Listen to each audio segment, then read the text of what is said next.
sair do sistema é como saltar do bungee jump, já. Ninguém vai te empurrar. E não é igual a montanha-russa que ela te leva. Ninguém vai te levar. Sair do sistema é você que salta. E na hora H, a maioria amarela.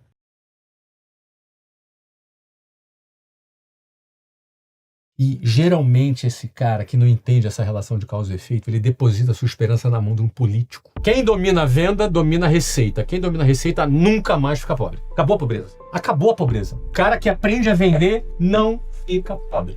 O cara que aprende a liderar times de vendas fica milionário. Rápido. Porque ele aprende a liderar. Vai montar time, vai ter 30 pessoas, 40 pessoas, 100 pessoas, 200 pessoas. Vendendo, volume de vendas é milhão. Aí o cara aplicando isso num produto próprio, opa, ele entrou no empreendedorismo. Apliquei venda, com um pouquinho de gestão no meu produto ou no meu serviço, opa, já estou empreendendo. Aí agora ele não ganha mais comissão, ele passa a ganhar lucro. E se ele descobre o que é equity, ele vai para outro nível. A fórmula é essa, é a coisa... É desse jeito. Agora, precisa ter coragem, né? E a maioria não tem. Em 1997, 96 para 97, eu estava em Cabo Frio. E quando acabou ali o Ano Novo, estava numa festa com alguns amigos. Aí a gente tinha visto que eles instalaram um guindaste na praia. Tinha um guindaste com um bungee jumping, para saltar bungee jumping. Cara, eu cheguei pros amigos e falei, cara, bora saltar de bungee jumping? Imagina, começar ano novo, começar o ano saltando de bungee jumping. Aí fomos. Aí o primeiro que foi um amigo.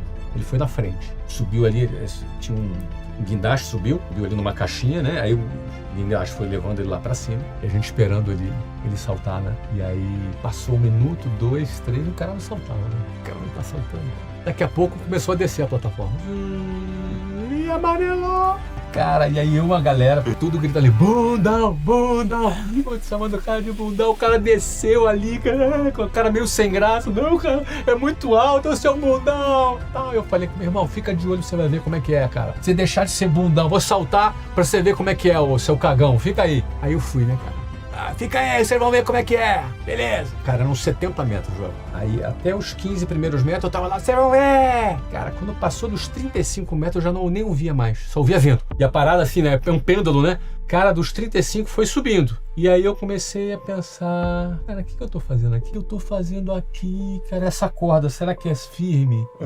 Cara, o que tá rolando? E aí 50, 60, quando chegou lá em cima, cara, o pêndulo assim, ó. E aí o instrutor falou, cara, você tem que ficar na ponta, não precisa pular, só deixa o corpo cair e vai. Eu não vou te empurrar. Se você não quiser, a gente desce, não tem nenhum problema, não vou te empurrar. Você tem que saltar. Aí eu pensei assim, cara, eu não preciso provar nada pra ninguém, cara. Sim. Pra que eu tô aqui, cara? Que eu tô fazendo, cara? Cara, que é isso? Aí depois eu pensei que, os caras vão me chamar de bundão, né, cara? E pior, cara, tinham 2 gerentes meus lá embaixo. Eu era chefe dos caras. Falei, cara, os caras não vão mais me respeitar. Aí eu fui. E quando eu ia soltar, eu segurava, cara. Essa é a maior diferença de bungee jumping e montanha-russa. Montanha-russa você trava e vai subindo. Todas as vezes que eu vou numa montanha-russa eu me arrependo. E falo, o que eu tô fazendo aqui? Mas já era, tô preso. Aí eu tenho que ir. Bungee jumping não, cara. Ou tu salta, ou tu desce. Bungee jumping não, você tem que saltar. Ó, eu saltei, vou te dizer, porque eu tinha 2 gerentes, 2 caras que eu liderava, falei, não posso fazer feio. Eu saltei na força do orgulho, cara. Mas o que eu quero dizer é o seguinte, cara, sair do sistema é como saltar do bungee jumping. Cara. Ninguém vai te empurrar. E não é igual a montanha-russa que ela te leva. Ninguém vai te levar. Sair do sistema é você que salta. E na hora H, a maioria amarela. Na hora de pedir demissão, na hora de pegar o dinheirinho, as economias de botar num negócio. E vou te dizer, ainda bem, porque a maioria também não está preparada. Eu, quando fui empreender, estava preparado, porque eu já vendia muito, já dominava o processo. A maioria das pessoas vai empreender só no positivismo barato, porque isso, as pessoas também têm esse positivismo barato. Não, vai dar tudo certo. Não vai dar tudo certo. Então a pessoa precisa dominar vendas, precisa dominar marketing, precisa dominar o modelinho de negócio dela ali, mesmo que seja simples, ela precisa dominar aquele pedaço. E a maioria não domina, por isso que 80% quebra. Agora, se o cara dominar tudo direitinho, do jeito que eu tô falando, a chance dele quebrar, também não tem garantia, mas a chance dele quebrar é muito menor. E a chance dele dar certo é muito maior. Eu vou aproveitar a metáfora da montanha-russa. Todas as vezes que eu subi, eu me arrependi. E todas as vezes que eu terminei, eu pensei, quero ir de novo. Foi legal. Não é o caso do bungee jump, que foi muito hardcore. Esse eu falei, opa, mas a montanha-russa é sempre assim. A pressão do empreender é uma coisa que muita gente foge, mas quando você aprende a lidar com essa pressão, você começa a gostar dela. Eu não faço mais all-in, como eu já fiz muito na minha vida. All-in é no poker, né? Quando você coloca todas as suas fichas na mesa, assim, pá. Ou seja, se você ganhar, você estoura, mas se perder, perde tudo. Eu já passei dessa fase. Hoje, se o negócio que eu tô fazendo, que eu tô investindo, se eu perder, eu perdi um pequeno percentual do meu patrimônio, tá tudo bem. Mas por muitas vezes foi all-in. Quando eu abri a WhatsApp, era 20 mil reais no cheque especial. Se tivesse dado errado, eu tava ferrado. Quando eu abri a segunda filial, foi no cheque especial. Se tivesse dado errado, quebrava a segunda e a primeira. Tava indo bem.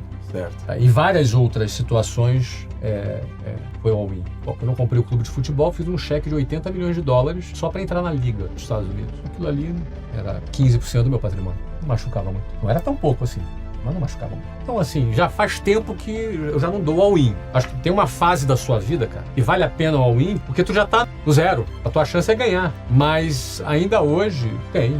Hoje negócios que, se derem errado, eu vou perder alguma coisa. Mas se derem muito certo, a gente estoura. A convexidade está mais a meu favor hoje, né? Sim. Porque meu capital acumulado é muito maior do que o que eu preciso para poder fazer os meus negócios. É reflexo da minha escolha de sair do sistema, dos all-ins que eu dei, dos aprendizados que eu tive. E aí, esse é o ponto, Joel. Para mim, tudo é treinado. É possível aprender, cara, jogar esse jogo.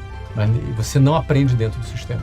Tem que sair dele. Eu cito isso aqui só para dizer que é possível aprender. E tem uma lógica o negócio. Tem. Não é uma sorte, não é um golpe de sorte. Tem uma lógica. Porque se elas soubessem que não é tão complicado como elas pensam, ou é impossível por causa do medo delas. Não é tão complicado ou é impossível por conta do medo. O que faz as pessoas não saírem da caverna é o medo. O mito da caverna, acho que vale a pena a quem está nos assistindo pesquisar. O mito da caverna. Pesquisa aí, leia, e você vai contextualizar com aquilo que a gente está conversando. Né? Quem ficou bilionário primeiro? A sua mente ou o seu dinheiro? Cara, eu nunca pensei em ser bilionário, no bilhão, nunca pensei nisso. Não persegui isso. A visão do exponencial eu sempre tive. Ou seja, quando eu tinha a visão do exponencial, eu automaticamente estava caminhando para ser bilionário. O bilhão mora no equity. E o equity mora na taxa de crescimento. E a taxa de crescimento mora no exponencial. Então, eu lembro que eu tinha 24 escolas. Cheguei à conclusão que naquele caminho eu não teria 100, que minha meta era ter 100. Eu não tinha meta de dinheiro, eu tinha meta de número de escolas, entendeu? E aí eu mudei o nosso modelo, eu comecei a fazer franquia, e aí formatei nossa editora, e aí com isso veio o planejamento fiscal, porque o planejamento fiscal com a editora era muito mais eficiente. Então eu fui caminhando em direção ao bilhão através dessas decisões. E até que em 2008 eu recebi uma proposta para comprar o WhatsApp por 100 milhões de dólares naquela época.